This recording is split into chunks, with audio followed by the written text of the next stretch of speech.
இந்திய அரசியலிலும் நீதித்துறையிலும் இதுவரை நிகழாத ஒரு அற்புதமான நிகழ்வு. மேற்கு வங்க முதல்வர் மம்தா பானர்ஜி ஒரு மாநிலத்தில் முதலமைச்சராக மட்டுமல்லாமல் ஒரு வழக்கறிஞராக கருப்பு கோட் அணிந்து உச்ச நீதிமன்றத்தில் நேரில் ஆஜராகி தனது மாநில மக்களின் உரிமைகளுக்காக வாதாடி இருக்கிறார்.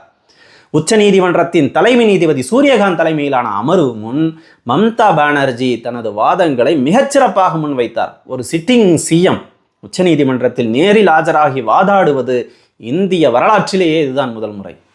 ஜனநாயகத்தை காப்பாற்றுங்கள், நீதி கதவுகளுக்கு பின்னால் அழுது கொண்டிருக்கிறது. நான் ஒரு மாநிலத்தின் முதல்வராக அல்ல, இந்த நாட்டின் சாதாரண குடிமகளாக மக்களின் உரிமைகளுக்காக இங்கே நிற்கிறேன். தயவு செய்து ஜனநாயகத்தை காப்பாற்றுங்கள் என்று மம்தா பானர்ஜி உணர்ச்சி வசமாக நினைத்து பேசினார்.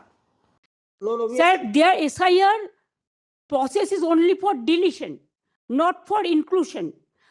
வாக்காளர் பட்டியலிலிருந்து சுமார் 58 லட்சம் பெயர்கள் முறையற்ற முறையில் நீக்கப்பட்டுள்ளதாக இந்திய தேர்தல் ஆணையத்தை அவர் குற்றம் சாட்டினார். மற்ற மாநிலங்களில் இல்லாத நடைமுறைகள் ஏன் மேற்கு வங்கத்தில் மட்டும், தேர்தல் ஆணையம் மேற்கு வங்கத்தை மட்டும் ஏன் குறிவைத்து தாக்குகிறது என்று பகிரங்கமாக தேர்தல் ஆணையத்தின் மீது அவர் சந்தேகங்களை எழுப்பியிருக்கிறார்.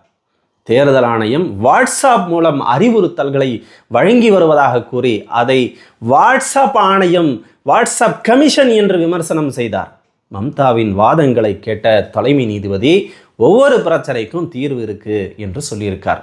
மேற்கு வங்கத்தில் மட்டும் ஏன் மைக்ரோ அப்சர்வர்ஸ் நியமிக்கப்பட்டிருக்கிறார்கள் என்பது குறித்து விளக்கம் அளிக்குமாறு இந்திய தேர்தல் ஆணையத்திற்கு நீதிபதி நோட்டீஸ் அனுப்பி உத்தரவிட்டிருக்கார். மேற்கு வங்கத்தில் தேர்தல் ஆணையம் மேற்கொண்டு வரும் சிறப்பு தீவிர திருத்தம் SIR நடைமுறைக்கு எதிராக இந்த சட்ட போராட்டம் தொடுக்கப்பட்டுள்ளது.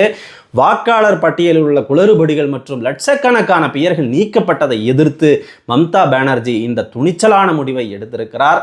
மம்தா பானர்ஜி கொல்கத்தாவில் இருக்கக்கூடிய ஒரு புகழ்பெற்ற சட்டக்கல்லூரியில் படித்த ஒரு வழக்கறிஞர் என்பது குறிப்பிடத்தக்கது. அவர் கடந்த 2003ஆம் ஆண்டு கடைசியாக வழக்கறிஞராக வாதம் புரிந்தார். 23 ஆண்டுகளுக்கு பிறகு தற்போதுதான் நேற்றைய தினம்தான் அவர் உச்சநீதிமன்றத்தில் வழக்காடி இருக்கிறார். மம்தா பானர்ஜியின் சட்ட போராட்டம் வெல்லட்டும். வாழ்த்துக்கள். நன்றி.